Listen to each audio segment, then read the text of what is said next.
All free men, wherever they may live, are citizens of Berlin. And therefore, as a free man, I take pride in the words, Ich bin ein Berliner.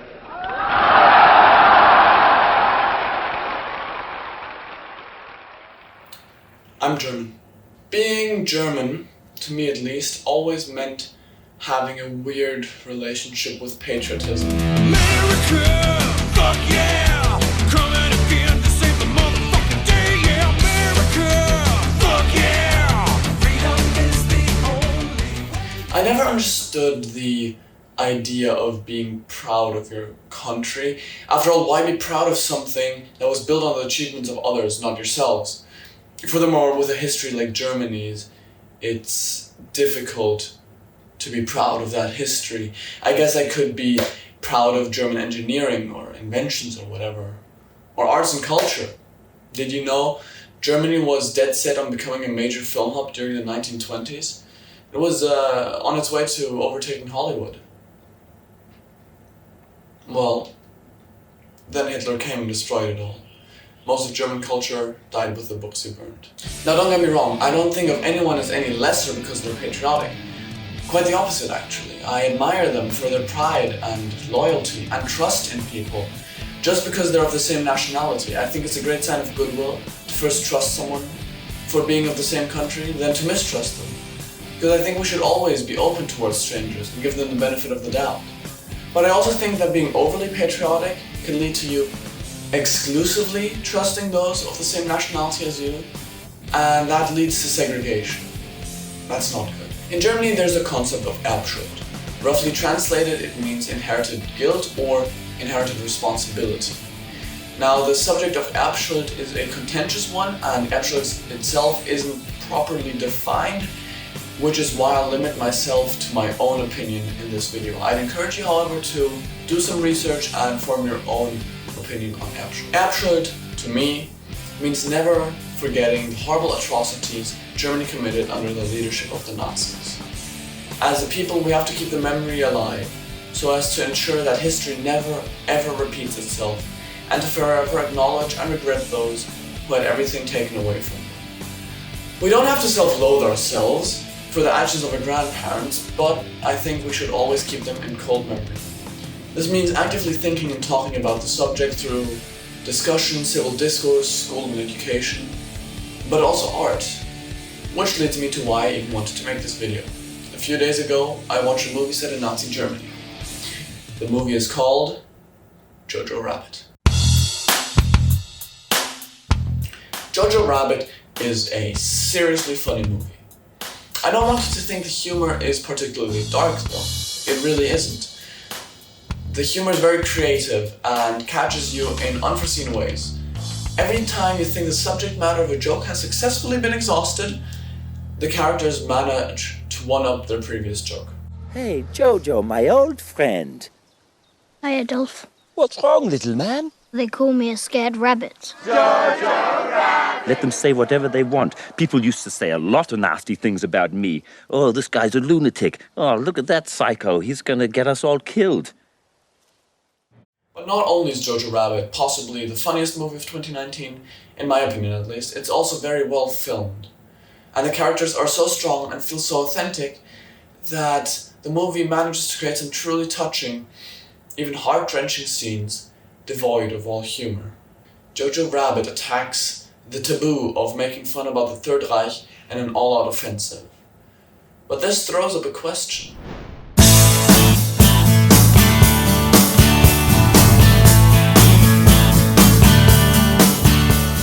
It's a tough question to answer, and most likely not everybody will agree on the answer. And that's alright. Rotten Tomatoes critics' consensus on the movie reads as follows. Jojo Rabbit's blend of irreverent humor and serious ideas definitely won't be to everyone's taste. But either way, this anti-hate satire is audacious to a fault. Jojo Rabbit, and subsequently laughing about Nazis, won't be to everyone's taste. Very true, and it doesn't have to be. The horrors of the Third Reich and Nazi ideology are all too noticeable, even to this very day. Some fear that allowing people to laugh about such a gruesome group of people will somehow play down their actions and make them seem less evil.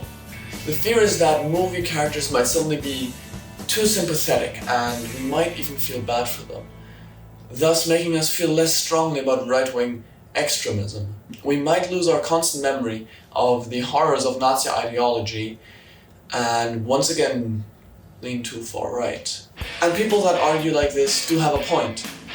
Germany, just like most of Europe and the United States, is being pulled to the right lately by the so-called AfD, Alternative for Germany, a very young, very right-wing party which wishes to deport all immigrants and make Germany again, or make Germany great again, whatever.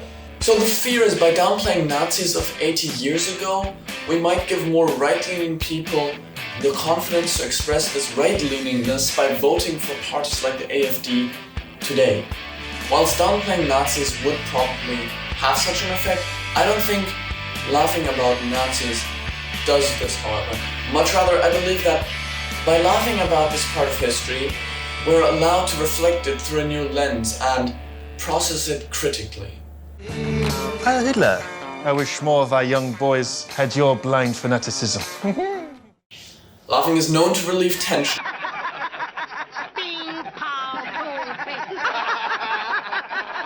And if we can relieve some tension over such a contentious subject, we allow ourselves to more coolly reflect it. This is a good thing because by relieving some tension we might feel more open to discussing topics such as National Socialism with friends or family members, which is exactly what we want. We want to promote an open dialogue about the subject to critically process it and keep the memory alive. Erbschuld. I say this, however, as offspring of the perpetrators, not the victims. Whilst I think it is definitely important for the perpetrators to reflect their past, they are stakeholders of their own history after all, I believe a certain special sensitivity needs to be shown to the victims. If a Jewish community would denounce Jojo Rabbit and its humor, I think that should be respected. It's hard, however, to tell how Jews want the memory of the Holocaust to be remembered, though. Also owing to the fact that there is no Jewish consensus. There are so many different Jews on Earth, coming from so many different backgrounds. Expecting them to all have the same opinion on the matter would be like expecting all Americans to have the same view on gun laws, or all mothers to have the same views on abortion. It's a contentious subject, with many cultural and traditional arguments for either side.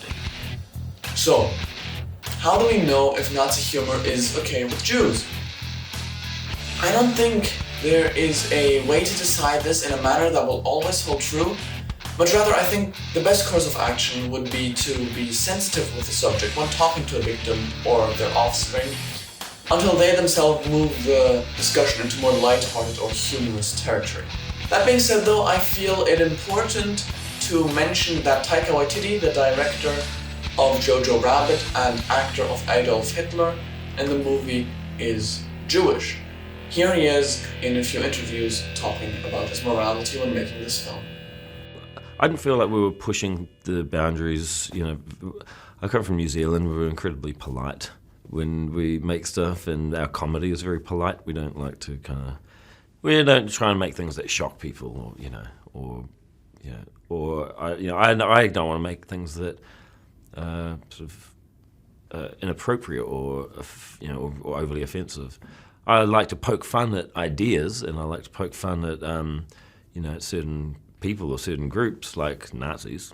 But yeah, I always felt like our hearts were all in the right place when we were making this film. Was it ever awkward for you, like looking in the mirror? I mean, like, did your family say anything? Because I mean, you. Well, my mother came to visit set, and we were. Because a lot of people don't know this about you, but you're Jewish, and then like you have Jewish and that family. makes it okay. No, but I'm saying, like, that makes it more awkward, I think. Is that like for sure? So like your family's just like, wait, so you're gonna be Hitler? It's double the guilt going on. It's double.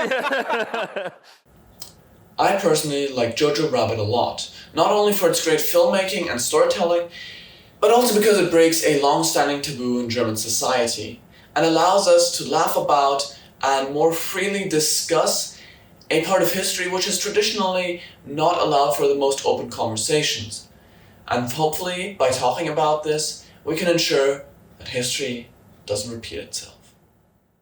It is a weird movie in that, like, you're laughing and then you're sad and then you're angry and then there's moments where you're like, this feels like what's happening today. You know, you feel people who are radicalized and you go, why do you have this hate or why do you feel the way you do? And they're like, well, that's all I've known. Isn't it weird that in 2019, someone still has to make a movie trying to explain to people not to be a Nazi?